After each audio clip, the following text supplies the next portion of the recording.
থাকে তাদেরকে সাধারণত অপহরণকারীরা অপহরণ করে এই রকম গহীন জঙ্গলে আটকে রেখে মুক্তিপণ আদায় করে থাকে। অপহরণকারীরা এই সমস্ত এলাকা যেগুলো আমি একটু আগে উল্লেখ করলাম সাধারণত তাদের নিজেদের নিরাপদ আশ্রয় এবং স্থান হিসাবে বিবেচনা করে আসছে।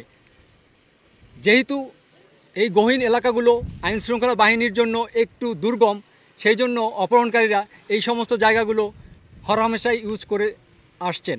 তাদের এই সেফ হাউস ধ্বংস করা এবং মাদক এর রুট ধ্বংস করার জন্য আমাদের আজকের এই সাঁড়াশি অভিযান পরিচালিত হয়েছে।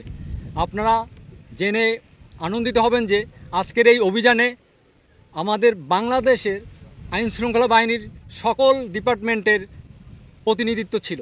র্যাবের পাশাপাশি বাংলাদেশ নৌবাহিনী, BGB, APBN, police, narcotics department এবং বন বিভাগ, এছাড়াও ফায়ার সার্ভিস কর্মীরাও আমাদের সাথে অংশগ্রহণ করেছে। সর্বমোট 467 জনের মতো ফোর্স নিয়ে আমরা অত্র এলাকাতে গহীন জঙ্গলে সাঁড়াশি অভিযান পরিচালনা করেছি। উক্ত অভিযানে আমরা বিভিন্ন জায়গাতে কিছু সন্ত্রাসীদের কর্তৃক ব্যবহৃত অস্থায়ী টংঘর পেয়েছি, যেটা আমরা ধ্বংস করেছি। এছাড়াও উক্ত টংঘরে সন্ত্রাসীরা অপহরণের কাজে ব্যবহৃত কিছু যন্ত্রপাতি এবং অস্ত্র সরঞ্জামাদি আমরা উদ্ধার করতে পেরেছি।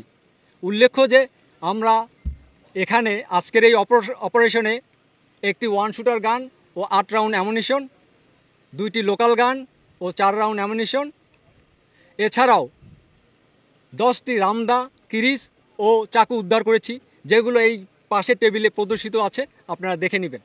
এছাড়াও অপহরণকারীরা বর্ণিত টংঘর এবং অস্থায়ী ঘরে যখন থাকতো তারা সাধারণত মাদক ব্যবহার করে থাকে।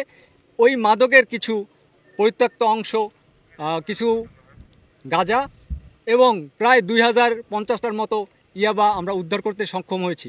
এছাড়াও উক্ত স্থানে অপহরণকারীরা তাদের কাজে ব্যবহার করার জন্য কিছু কম্বল ব্যবহার করত, সেই কম্বলগুলো আমরা উদ্ধার করতে সক্ষম হয়েছি।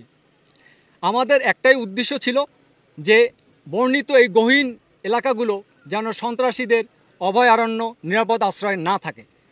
সাধারণত আইনশৃঙ্খলা বাহিনী এই সমস্ত এলাকায় কম অভিযান পরিচালনা করত, বাট এখন থেকে নিয়মিত ব্যবধানে আমরা বর্ণিত গহীন এলাকাগুলোতে সাঁড়াশি অভিযান পরিচালনা করব, যাতে এই এলাকাগুলোর প্রতি সন্ত্রাসীদের নিয়ন্ত্রণ অনেকটা কমে যায় এবং পাশাপাশি আইনশৃঙ্খলা বাহিনীর নিয়ন্ত্রণ ভালোভাবে প্রতিষ্ঠিত হয়।